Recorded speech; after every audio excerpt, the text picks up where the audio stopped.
Hello everyone. In this video, we're going to talk about the seventh and final point of the theoretical part of the API flight logbook. We'll be discussing the pilot's emotional control. Don't underestimate this topic. It's an important part of the theory that can prevent incidents. We'll cover how to manage emotions, know the limits of both the pilot and the sport, and the importance of respecting and valuing briefings or the instructor's initial explanations. Starting with emotional control, the most common reactions for inexperienced pilots or students in high-stress situations or emergencies are two things we must avoid. The first is that the student freezes and becomes blocked, and the second is that they over-control the paraglider by over-braking. This happens because, in emergencies, the brain releases a hormone called adrenaline. When we're in an altered state of consciousness due to adrenaline, the natural reactions are either complete paralysis or a fight or flight response.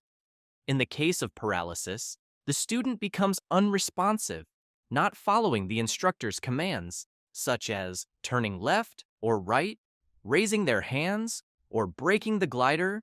They remain stuck, continuing on the same course without reacting.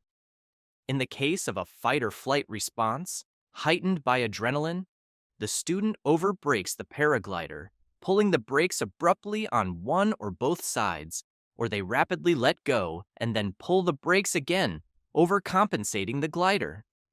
We must always avoid these two natural reactions during tense or stressful situations and stay calm. In paragliding, it's essential to stay calm and think clearly. While it's easy to say, it's not always easy in practice. However, being aware of these two reactions can help us respond better.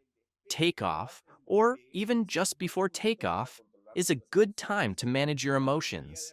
Many students or beginners get nervous at this stage and don't perform the takeoff properly. This explains why most students either sit down prematurely or run too slowly during takeoff because they're not doing it with confidence or decisiveness. The fear, nerves, or adrenaline make them perform timid takeoffs. By better controlling your emotions and reactions, you'll be able to execute a correct, confident takeoff without sitting too soon. Now, on to the second point, knowing the limits of the pilot and the sport. Every student is different. As an instructor with over 15 years of experience, I can say each person has their strengths and weaknesses.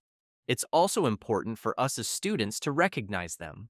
For instance, if you're young, athletic, and in good physical shape, you might be able to do several flights in one day, even if it's sunny or challenging conditions, because as long as you stay hydrated, you can keep going. On the other hand, if you're a bit older or overweight, you need to understand that if the weather is tough, with a lot of sun and you need to hike the mountain multiple times, you'll probably get tired quickly. It's not wise to compare yourself to other students who are in better shape. Doing fewer flights may be more beneficial for you. One common mistake students make is comparing themselves to others. They'll say, I want to do 5 flights today because someone else did 5. But you might be 60 years old, 20 kilos overweight, and have high blood pressure, while the other student is 20 years old, at their ideal weight, and an athlete. That student can hike the mountain 5 times, but you may be on the verge of exhaustion after just 1 or 2 flights. So, it's crucial to recognize your limitations. Of course, your instructor will guide you in this.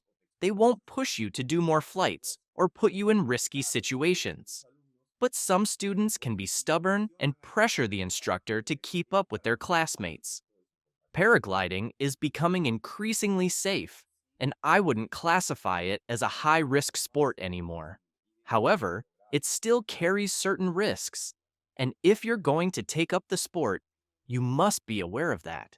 It's possible that you might never suffer an injury, but there's always a chance that during your learning process, or even after becoming a pilot, you could have an incident or injury.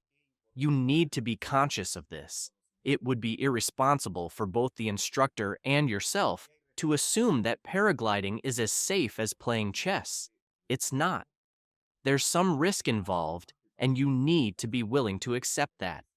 This means taking precautions, like getting accident insurance, preferably one that covers extreme sports. Insurance. Many students start the course without any insurance, and if something happens, they find themselves in trouble trying to raise money. In many countries, including Peru, there are no insurance options for paragliding schools, so no insurance company will cover us. It's each student's responsibility to have their own insurance because it's impossible to get coverage for the school or the students. Lastly, briefings or explanations. While some students find this part boring or tense because they're eager to fly, it's important to receive a briefing before each flight.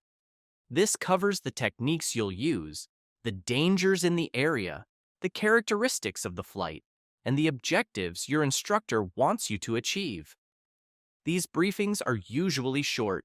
We don't want to overwhelm students with too much information. I recommend trying to remember 3 or 4 key points from what your instructor tells you. Don't try to memorize everything. That's what the radio is for. The instructor will give you directions via radio during the flight. Focus on the 3 most important things for your flight. Keep them in mind, and this will help you have a safer, more enjoyable flight and learn faster. That's it for today's video on emotional control. This topic will be expanded upon in future courses. As always, I'll leave key questions for reviewing your knowledge in the description box.